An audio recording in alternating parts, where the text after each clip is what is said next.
Ladies and gentlemen, welcome back for another episode of Primetime Carolina, the best damn Panthers podcast in the whole entire world.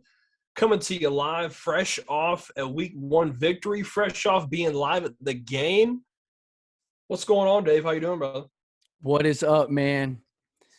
Football is back. The Panthers are back. The fans are back in the stadium. Life is good. All things are the way they should be. I mean, there's a few things going on that aren't so great, but now that football's here, we can ignore those and pretend that life is perfect. Exactly. It was a great feeling. If you didn't know, we both were at the game on Sunday live in action, and twice we ran into each other without trying to do so. On Friday night, or it was Saturday night, I was just walking down the street with my girlfriend. I ran into Dave, him and his family, talked for a little bit. And then I'm walking up to my seat at the game on Sunday. I look a couple rows ahead of me. There's Dave right there in front of me. And I was just like, wow, what were the coincidence? What's the odds? Because we never talked about where we were sitting or anything like that. So bananas, man. So bananas. We knew that we were both way up there somewhere, but we didn't know, where in the stadium we were. And it turns out you were, 5, 6 rows ahead of me. We were able to, you were able to turn around and we could celebrate together. My favorite part was literally after a good play, I just stand up and turn around. I look at Dave and I just point, but like, yeah. Yep. Give him a point back. And it's even crazier than that because when we got to town, we met up with my aunt and uncle who were going to the game as well. We didn't know where they were sitting. Turns out they were sitting in the same section as you and I were. Hey, 5:45 or die. Exactly. Before the game outside of the stadium, I ran into a couple of my old buddies from back in the day. Didn't know where they were sitting. They were sitting in the section right next to us to where I could point to them as well. So, I mean, it was just weird, man. Everyone I knew in the stadium was sitting right in the same section, completely unplanned. That was also the case with the couple. Me and my girlfriend sat together, but my buddies that came with us, they bought tickets later on. They were the section right across from us, so I could turn back and point to them on the left. Yeah. So it was just like I needed to be everywhere I needed. Like everyone I needed was like right where I could turn and just be like, "Hey, what's going on?" Yeah, crazy. Actually, I'm glad you brought it up because I wanted to give a gift to the fans. Look at this guy right here. Look at this guy. God, look at that hair. Look at that unclean face. With a super selfie. And yes. There, right? Holding it down at the top of the stadium. You can find me in the top row screaming at Jets fans. I was giving it to the Jets fans, Mitch. I was giving it to the Jets fans, especially in that first half when we were dominating and Sam Darnold was looking good. Oh, man, every time that he completed a pass, I got to turn around and look at a Jets fan and say, man, it feels good to have the best quarterback in this stadium. Man, I'm glad we won that trade. Soon as Zach Wilson threw his interception to Shaq Thompson, I looked to my other side and I said, oh, man, I think he's seeing ghosts. He's seeing ghosts out there. And I just got to give it to the Jets fans the whole game. It was so great to be back in the stadium, man. I love how animated you are. I love it. And if you look closely at this picture, go back to the picture real quick. You're good. If you look closely on Dave's left-hand side over there, you could see our boy Mitch crying with a towel in his hand just because he was very, very upset that the Jets got a beat down at Bank of America Stadium. You know what, Tanner? There was a point in that first half where Sam Darnold was looking so darn good and Zach Wilson wasn't looking bad, but he was looking overmatched by an NFL defense. And we were really – I mean, I don't think the score really indicated what kind of game this was. But I think in that first half we were just by far the better team, although we only put up 16 points. And especially after that Robbie Anderson touchdown, I started looking around at these Jets fans and I started apologizing because I just felt bad for them because they had to watch their ex-quarterback dominate them while the guy that they just took – second overall in the draft was getting planted and dismembered right there before our very eyes, leaving blood and guts all over the field like Steve Smith himself would do. And that, you know what, that's the perfect leeway to get into it. We'll start with Number one, the quarterbacks. So we'll start with Sam Darnold. Look, you can see the stats here. Guy was 24 for 35, almost 300 yards passing, a rushing touchdown, and a passing touchdown. No interceptions. Did have a fumble, which was mostly like the fullbacks issue, but I got to tell you, man, I was impressed. Yeah, I know people are going to say, hey, it's the Jets. They're not that good. It's week one. What do you expect? Look, man, Sam Darnold came in there. He threw the ball accurately. I felt completely comfortable every time he was in the pocket. He looked comfortable. He stepped up, made a lot of throws. I thought he looked damn good, and I was very, very impressed with how he played. I was happy. What are your thoughts on Sam Darnold's week one performance? Overall, I was very happy with what we saw from Sam Darnold. I think what he put on that field is what the Panthers are going to need to win games. He doesn't have to be necessarily spectacular, but if he can go in there and be an efficient quarterback, make good decisions, make plays when they're there. There were a couple throws that he missed here and there. That tight end seam that he missed Ian Thomas on, which whether or not he could have caught it was debatable. Depends on who you ask. But, other than a throw here and there, he looked sharp. He looked good. I thought early on, similar to that preseason game where he played the first half, I thought early on maybe a little bit of nerves were there for him. But I think once he settled in, once he realized he had Christian McCaffrey he could dump the ball off to, which he definitely took advantage of that, I think, he looked just fine out there. And, I'm excited about the future. I think as he becomes more confident, he grows in this offense and, everything starts to feel more comfortable for him and the entire offense as a whole. I think, the sky's the limit for the Panthers really as a team, but this offense, they can put up points. They've got ballers everywhere.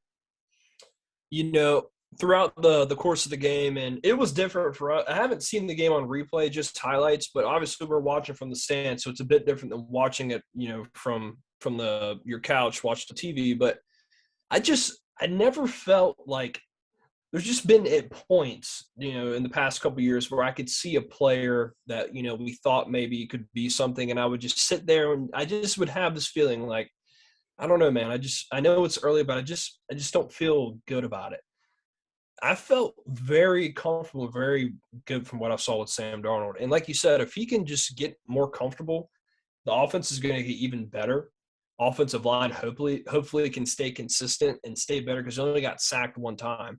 If this guy gets comfortable and gets confident, there's no, people may think I'm crazy with saying this. There's no way he can't be a top 10, top 15 level quarterback with the talent he's got. I mean, the guy, he showed the cannon of his arm. He showed some pretty accurate throws. He can make some plays with his leg too. I mean, sky's the limit. Guy's got the talent. So I'm glad you mentioned his legs because I stood at the top of that stadium and I got into a conversation with a guy next to me standing there wearing a cowboy hat. Shout out to guy with the cowboy hat. So I started talking to him about how we struggle in the red zone. And by the time Darnold gets that rushing touchdown, I think this is the fourth time we've been in the red zone or so. Mm-hmm. And the guy next to me, they come out in 5 wide. So obviously, that's to make everyone think pass. The guy next to me says, of course Joe Brady's going to pass it. And I look at him, I say, they need to run a damn quarterback draw. And as soon as I said that, he snapped the ball and took it into the end zone. And then I said, just like that. And then we all celebrated and had a great time. We did. That was a genius play call. I loved it. I thought at the same time, I was like 5 wide, throwing it might be a tight window here. As soon as he snapped the ball, and I knew he was going to run, and it worked perfect. Yep. So that was great. Yep. Offensive line opened up a nice hole, nice lane for him to stroll right through. And speaking of the offensive line, they played pretty solid. I mean, they only gave up 1 sack. The Jets, the defensive line is one of the better parts of their team. From what I've been reading and what I could see, apparently Dennis Daly didn't play super well. It's hard for me to say because I couldn't focus in because we were up in the stands. It's hard to tell exactly who's who on the line sometimes. But apparently he struggled a little bit. But for the most part, I think the offensive line did pretty good. I'll say the offensive line played okay, but they're going to have to be better, okay? Because it was only 1 sack, but there were times where Sam Darnold was under duress quickly And because he was able to get the ball out to McCaffrey usually, or, whoever else, he was able to get the ball to on a quick read. He was able to, throw out of those sacks, I guess. But if Christian McCaffrey wasn't uncoverable to linebackers, I don't know that we would have got out of this game with one sack. Mm-hmm. But, that being said, I'm going to give them their props. They were good enough, but I do think they're going to need to be better moving forward, especially when we are like the Bucks. Yeah, and we're getting ready to go up against the Saints team, who's got a pretty solid defensive line as well, some good people there on the end. So we'll see. This is the I won't say it's a negative. It could be a long-term negative. Christian McCaffrey is one of those guys that every time he gets the ball, you want to give it to him like every play because he's just so good. It's just like, how can one person be that amazing with the football? There is no doubt in my mind he's the best non-quarterback offensive player in the NFL. You cannot debate that with me, anyone else. He's the best non-quarterback offensive player in the NFL. He can run the ball extremely well. His catching ability is off the charts. I get scared because last year we started to see injuries hit. And listen, I love giving McCaffrey the ball because every time he gets it, you think he's going to make a touchdown. He's going to make a play. I know it's week one. I know that, we're trying to ease Darnold in. We're trying to help him out some, but we have got to find a way to get other running backs or other people involved more. We cannot force feed McCaffrey so much because even though I love it, he's a baller. He's going to get hurt at some point like last year. And that's just something that kind of keeps me up at night, if I would say. Yeah, I don't disagree with you. I think he had 21 carries in this game. So, I mean, it's not like it was horrible, but yeah, we definitely need to get some other guys involved. I think Chuba Hubbard touched the ball, where 2 receptions. So I think that was the only 2 times. Didn't have any carries. So he caught the ball twice. Yeah, I mean, I would agree. We need to probably get some more running backs involved. I think that second half, the Jets did a really good job controlling the ball. It felt like we didn't have the ball much in the second half. And I think, that maybe, I don't want to say by design, but I want to say maybe our coaching staff was a little bit okay with that because they were just ticking down the clock the more they possessed the ball. Mm-hmm. But, yeah, I mean, I agree with you. I think moving forward, we're going to need to see running backs more involved, and that probably means Chuba Hubbard. It's important to remember the Panthers just brought in Royce Freeman as a backup running back as well. So we might see him move into that second role, or maybe those 2 guys can split that second role in some way. Royce Freeman's a guy who's had experience in the NFL, bigger running back, probably could take some more of those, some more of that punishment. So we'll see what they do moving forward in order to help Christian McCaffrey for sure. And I think, listen, all you got to do is just get him maybe like 5 to 7, less touches a game. It just, on those third and shorts, I know they want to give him the ball, but I feel like they have a tendency that when McCaffrey's out and they put whoever the backup is in, obviously you can't do as much for that person because they're not as good as McCaffrey, but the play calling gets super vanilla whenever he gets out and they know they're going to run the ball. It's just going to be a standard generic up the middle run play. Like, we can still be creative using other guys. I don't like whenever they take him out, it's like 4th and 1, and then they put a random fullback or running back in there. They just call a generic play call and it gets stopped. And they're like, oh, we should have had McCaffrey in the game. It's like, no, just stick with what you're doing, but just do it with the guy that you're putting in place of him. You can't do the same things, but at least be still creative. Yeah, and I think with Chuba Hubbard's acceleration, he has great acceleration. I think he's the perfect running back for that type of thing because you can throw backside screens to him and stuff, and if he gets a block or 2, he can be gone. So yeah, it's it involves some creativity. And personally, I don't think Joe Brady called the best game on Sunday. It wasn't bad by any means, but I think sometimes it becomes evident that when he was at LSU, he was working with the best of the best when it came to the players and skill positions. I mean, you were talking about Justin Jefferson, Jamar Chase, Joe Burrow, Terrace Marshall, Joe Burrow. So I Clyde think Edwards-Helaire. I mean, yeah, you got right. yeah. Yeah, Clyde Edwards-Helaire. So when you look at that, you're talking about NFL players across the board, not just NFL players, but first round NFL players, second round NFL players. Terrace Marshall was the only player listed there not in the first round. So, you know, sometimes I wonder if that offense is going to transition so well. I mean, I know it's supposed to be similar to what the Saints do, but it doesn't seem like we push the ball the way the Saints do. This could be, I don't know if the quarterbacks aren't comfortable enough yet at this point, because we saw Teddy Bridgewater do it a lot too, where even if something deep was dialed up, he would dump it down real quick. And I don't know if that just comes from knowing that Christian McCaffrey's right there, and for a quarterback, he's like the ultimate cheat code. You can just give it to him and he's going to go get a first down. I don't know if the offensive line just isn't good enough to give quarterbacks a chance to throw it deep. I feel like it's some type of mix of all of those things. But our offense has got to get more explosive. And I think that's kind of what this game was missing. I agree, because like you mentioned earlier in the show, how the score really didn't reflect the game. Right. I don't mean this to sound rude against Jets fans, but if the Panthers scored when they had the ball, they probably could have put up 30 points if they were more efficient in the red zone. They moved the ball quite a few times in the red zone, just fumbled the ball, missed a kick, didn't have, just couldn't quite finish. And it's been something that's been a problem, and it's starting to be a little concerning, because, we have got the players on offense. This should be a top 5 and the worst top 10 offense in the league. Got 2 fringe number 1 receivers. You got the best running back in the NFL. You got some decent tight ends. You got a guy who's got a cannon of an arm. I think as the season is going to go on, it's going to get more explosive. But I think that deep ball, that's something that's really been missing since 2015, whenever we made the Super Bowl run, because that's what made our offense so lethal, was just Cam was just launching it down the field. And Sam's got the arm to do it, and I'd like to see more of it. I mean, we saw it with Robbie in the game.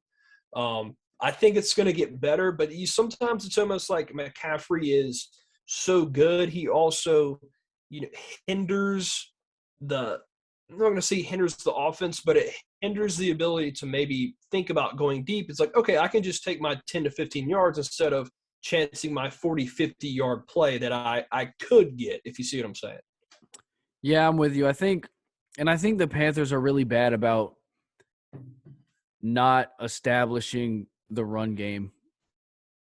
And I think that's one of the reasons they're so bad in the red zone and so bad in short yardage situations, is because that's when you need to run the ball, and they don't really establish themselves as a running team.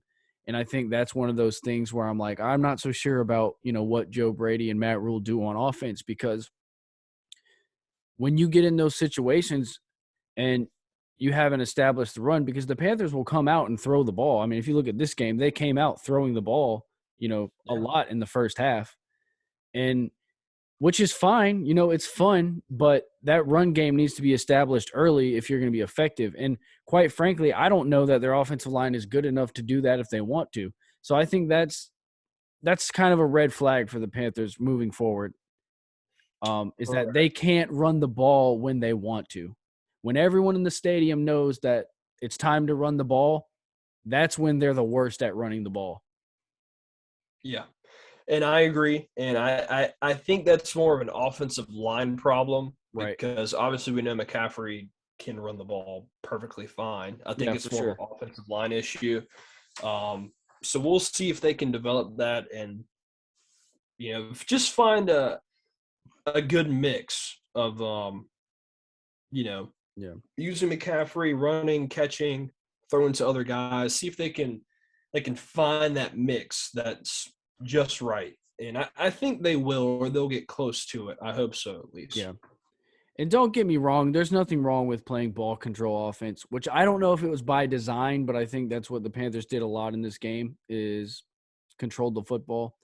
So, that's what you want to do. They didn't necessarily translate it into a lot of points, but I think, like we just talked about, the score really wasn't very indicative of what this game was, especially in that first half. I feel like this game easily could have been 35-0 at halftime if the Panthers Yeah. had been scoring the way they were dominating the game. And then the Jets added, 2 scores late to make it seem a lot closer than it was. And I'm, not taking anything away from the Jets. All the credit to them. They did some great things. Zach Wilson turned it on the second half, credit to him. But I think this game was not as close as people around the league think based off the score and based off Zach Wilson's stats, because most of that was in the second half when the Panthers were playing umbrella defenses and the Jets were, moving the ball down the field slowly. I think that may give the Panthers a leg up going into next week, because I think maybe people are overlooking them because of the score of this game against a bad team. We'll see what happens there. Absolutely. I agree with everything you said. And just to touch base on the Jets real quick, I think they did a great job of adjusting in the second half. I think the Panthers didn't do a good job of adjusting at all. They kind of let their foot off the gas, which has always been a problem no matter who is coaching. Excuse me. But I think Zach Wilson, for the most part, he struggled in the first half. That's okay. He's going against a top defensive line, and he was able to turn it on in the second half. I think the Jets do need to be very careful because, let's be honest, our defensive line, I think we had 6 sacks. There were a couple of those, especially that Derek Brown, Gross Matos double sack. That was hard. That was my favorite play of the game. That was a hell of a sack, and he went down hard. And if you take too many of those, not saying anything bad about Sam Darnold, but you're kind of looking like the same thing. And again, like a young, talented guy, and then offensive line, and it just ruins them. So I don't want that to happen, because I think Zach Wilson has got a lot of potential. He made some outstanding throws in that game. And he kept plays alive, especially that first touchdown pass that he threw to Corey Davis, avoided a sack, kept the ball alive until he got lost behind the zone. So, credit to Zach Wilson on that play. Zach Wilson did some great things. He was getting beat up all game long, and he stood there and took it. He still found a way to throw for 2 touchdowns. So, credit to him. Credit where it's due. But, while we're on the topic, let's give a shout out to the defense, man. The defense was awesome, especially in that that first half. Finished the game with 6 sacks. Shout out to number 7, Shaq Thompson. I don't know what the difference between number 7 Shaq Thompson is and number 54 Shaq Thompson, but number 7 Shaq Thompson is the Shaq Thompson that they drafted out of Washington. Man, something about that number 7, the same number he wore in college. I've never seen him play as well as he played in that game. I swear, I hope this is not like a Ryan Delaire situation where he just pops off for a game and then he just goes back to not saying he was that bad of a player. He's not. But, dude, I don't know what got into him, man. He was an absolute menace to society. And I got to be honest, my take on the single rule number. I like Shaq Thompson at number 7. I was caught off guard with him and Jermaine Carter. I was like, how did they switch the numbers? And then I thought about it. I was like, oh, they just cut 2 guys out of those numbers. I guess they changed last second. But I thought he looked good in it. And he was an absolute monster. If he can play like that, dude, we are good. Yeah. That was probably the game of his Panthers career, I would say. I thought Jermaine Carter looked really good in 4 too, as much as I have been anti-single-digit numbers. I thought Jermaine Carter looked really slick in 4. But, hey, you know what else I wanted to say? Shout out to the Panthers defense on this one.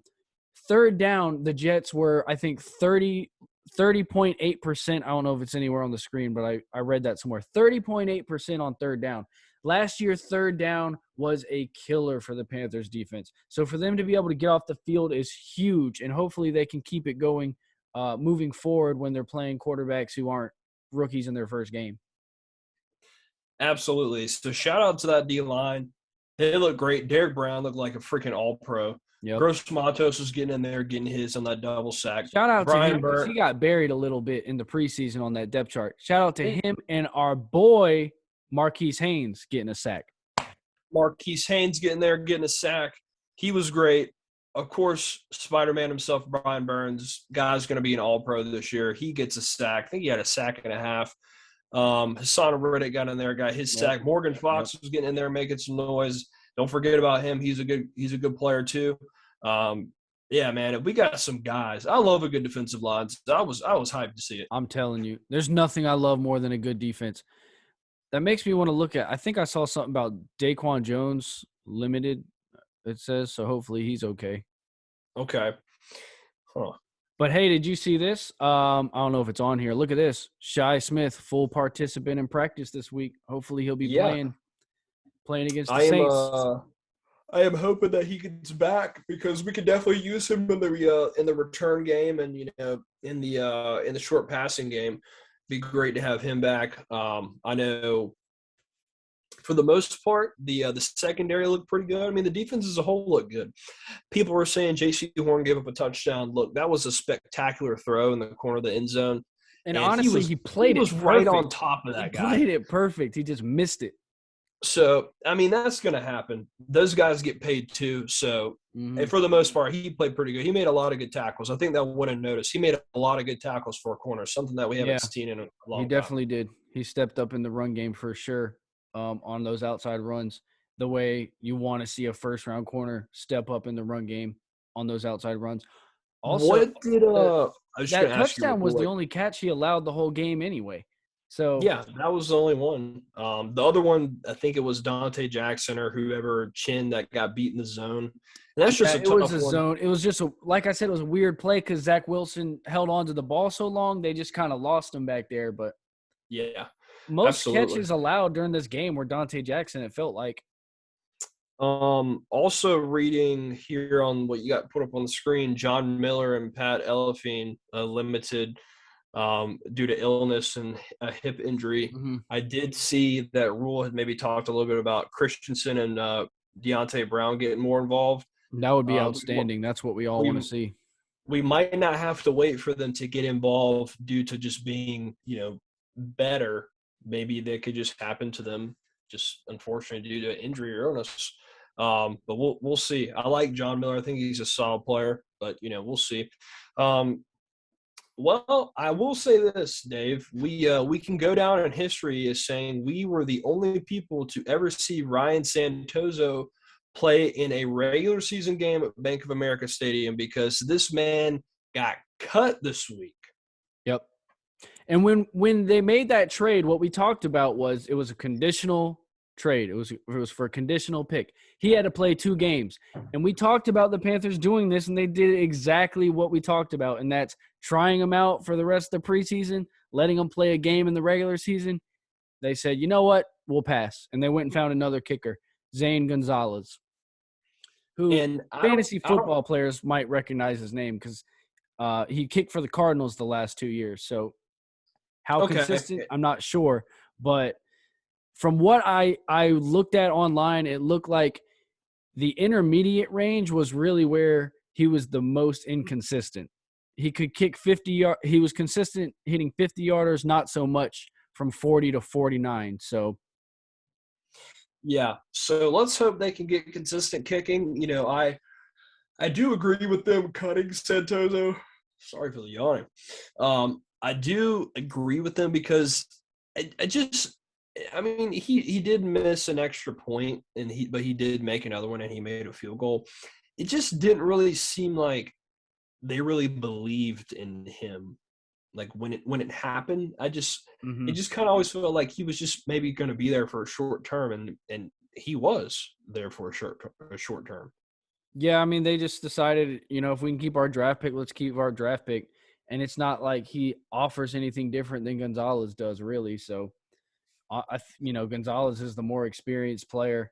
Why not go with a more experienced guy and keep your draft pick? So, I think they made the right move. Nothing against Santoso, I'll be rooting for him, I guess. But he was a funny-looking guy who made funny memes, or people made funny memes about. So he's got that going for him. Maybe that'll land him his next job. I don't know. But, I think we made the right call. Let's go with Gonzalez.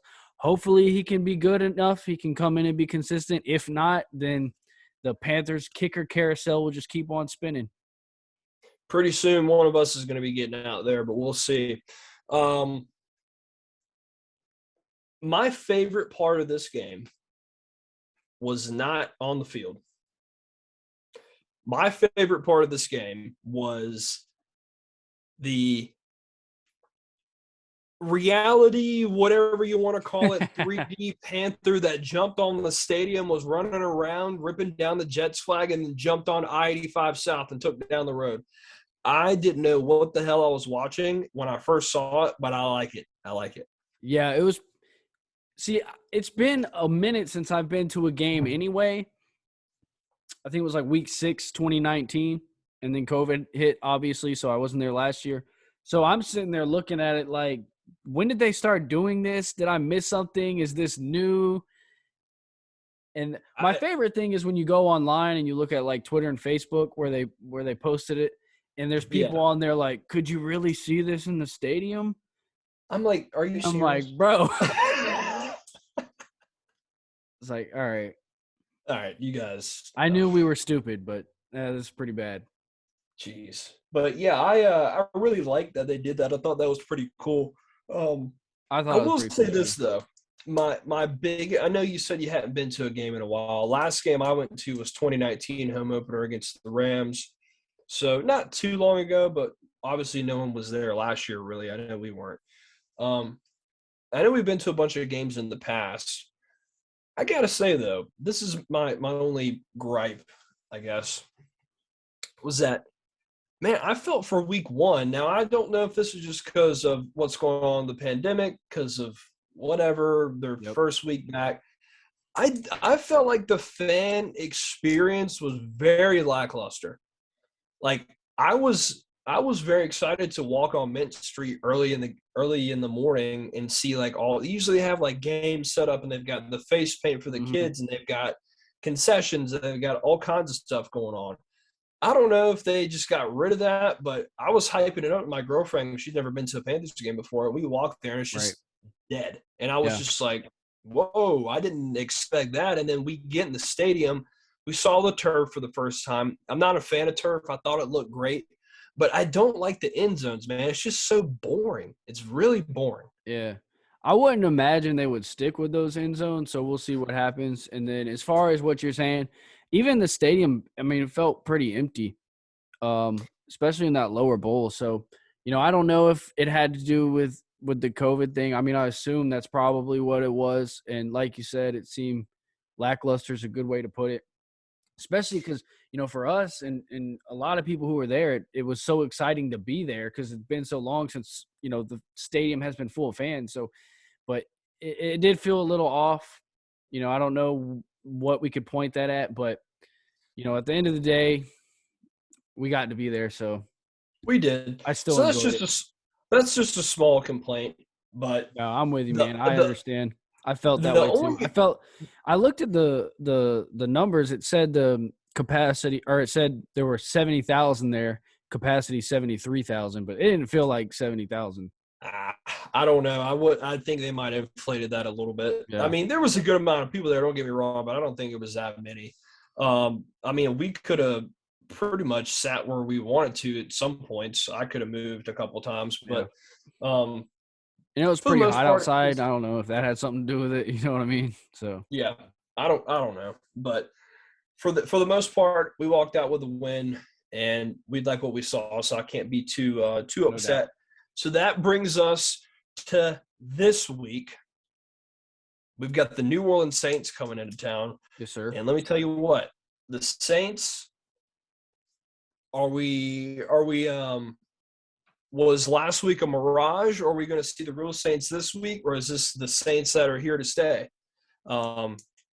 What are your thoughts on the Saints' performance against the Packers? 5 touchdowns from Jameis Winston. Do you think that's sustainable? Do you think these are going to be the Saints this year, or do you think it was just kind of just one of those days? I think it's very easy to put too much into one game, especially when it's week 1. So I don't want to take anything away from the Saints because they beat the brakes off the Packers last week. The Packers, I don't know how much it has to do with what's been going on with Aaron Rodgers, if they're just like a dysfunctional team right now, but they looked bad. They looked out of sync on offense. They looked like they couldn't do anything on defense, couldn't stop anyone on defense. Jameis Winston was dropping bombs. I like to think that the Saints aren't quite that good. I feel like we're going to match up a lot better on defense. We know who Jameis Winston can become when you get that pressure in his face. We know that we have playmakers on the back end in Jeremy Chin. J.C. Horn, Dante Jackson's got speed. We've got guys back there who can make plays. We saw Zach Thompson get an interception. So it's probably going to come down to how much pressure we can get on him. That's probably going to be the most important thing in this game, probably for them too, because they have a good defense. They have a good defensive line. We have a weak offensive line. We have a new quarterback. The defensive lines are going to determine this game most likely. I agree. I think their performance against the Packers was a mix of, I think this whole Aaron Rodgers thing just runs a little bit deeper than what we may think, and I think it might have affected them a little bit. And I think once the Saints realized that, they blew the brakes off. And I think Jameis Winston, I mean, look, he's gotten a lot of crap for off the field stuff and having to sit last year and just I wouldn't say it was a bust, but people he's not on the team he was drafted. He sat last year. I felt like he had something to prove. And listen, we've seen Jameis come out here and throw the ball really, really well. I mean, there's no doubt he's got a cannon and he likes to go deep, and he can do that. And I'm happy for him. I'm glad that he had a good performance.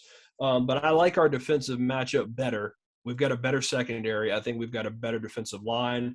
Plus, it's a divisional game. It's at home in Carolina. I think we can force Jameis into some mistakes. Maybe, I don't think he's going to throw 5 touchdowns. I hope not.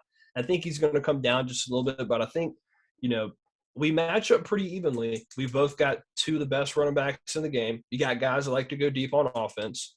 We've got good defensive lines. I think they've got a couple guys on the COVID/injury list for the Saints this week. So I think it's going to be a close one. It's going to come down to if we can get pressure and make Jameis make some mistakes.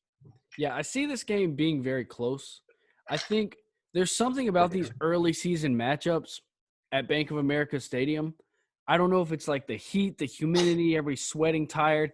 The games are usually pretty close. And it's hard for teams to pull away. And I can't put my finger on it, but it has something to do with Mother Nature, I think, during this time of year that makes it hard to pull ahead because, you've played football in this area in August and September. You understand that it's just so brutally hot. It is. It just does something to your body. As far as Jameis, I don't want to take anything away from him, but I do want to say this. He had 5 touchdowns last week, but he was like 12 for 18 for 150 yards. So it's not like he was just, dotting these guys up and down the field. There were some breaks in coverage. He threw some touchdowns in short yardage situations. They got some lucky breaks early on. So he threw an interception on one play and they called a horrible roughing the passer penalty that negated it. Yep. I think when it was still like 14-0 or something like that. So it's not quite as bad as the score indicated, I think. And I think Jameis's stats might have been a little inflated, especially when you look at the touchdowns.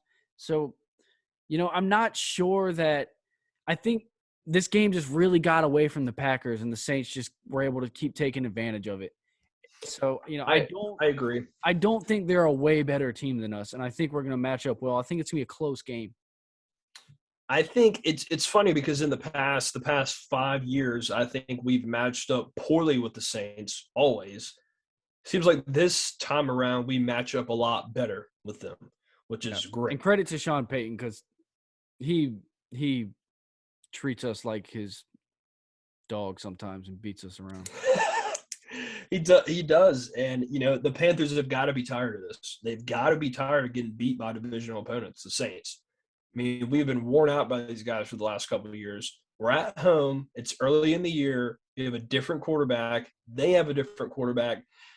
If we can start out 2-0, I'm feeling very good about this season.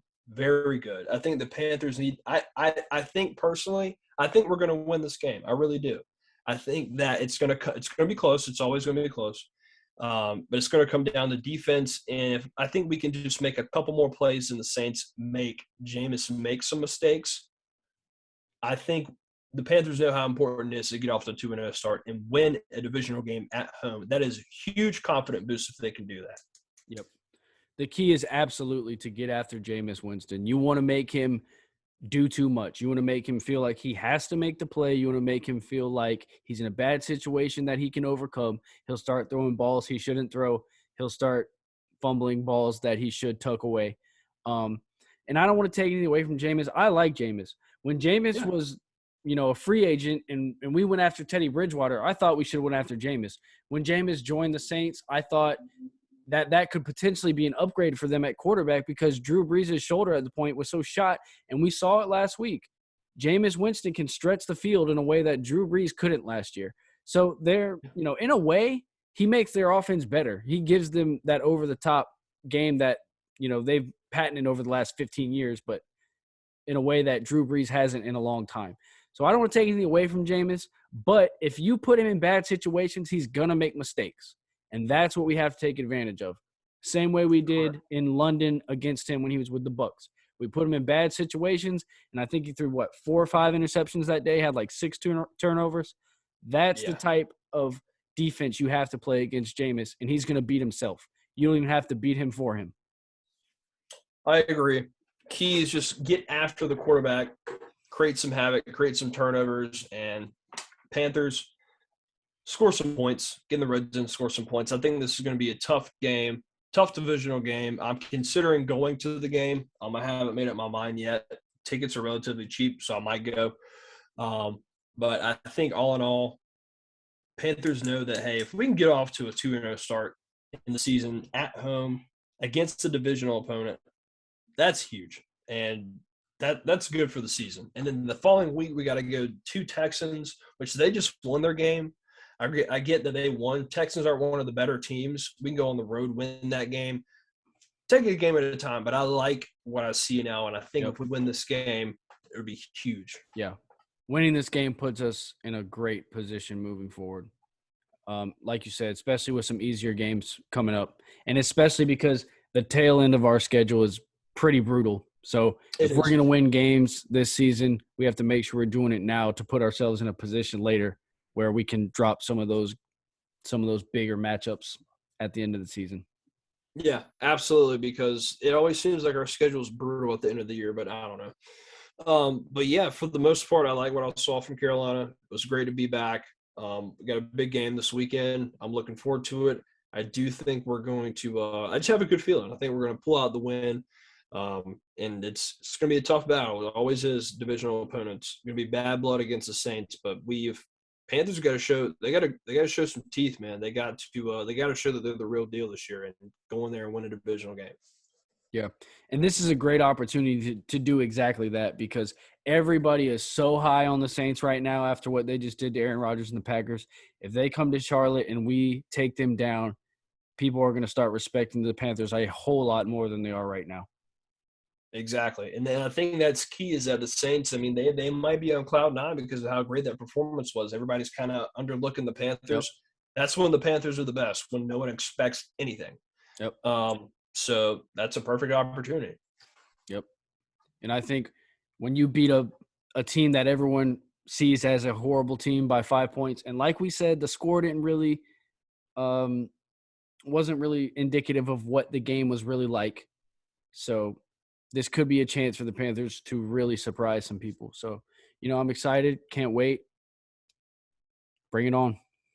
Hey, and the Saints should be playing in their black jerseys, so it's a slight advantage because it's going to be hot. Yep. Crank that heat up, man. Crank the heat up. Get loud. Turn the heat up. Absolutely. Well, I think that pretty much concludes our show. Thank you guys for joining us for the recap and for our little preview of the game this weekend. It's great to be back. Anybody that was at the game, God, if you're watching this show, what's going on? Thank you guys for tuning in. Had a great time at the game.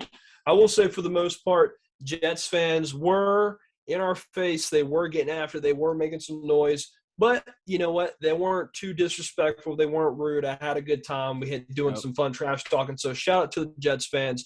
You were a lot better than I thought you would be. Yeah, I meant to say that too. So thanks for bringing that up. Shout out to the Jets fans. I thought there was a real mutual respect there because they still like Darnold, but at the same time, they were rooting for their new quarterback. We were thankful to have Darnold, so we were rooting for Darnold, but also had respect for their quarterback. It was a real interesting dynamic because it was like we were both kind of rooting for each other, even though we were playing each other. Correct. So yeah, it was they were good. They were a lot better than the Eagles fans. I'll tell you what. Jeez. Yeah. Holy no doubt. shit. But yeah, that's pretty much all we got for today.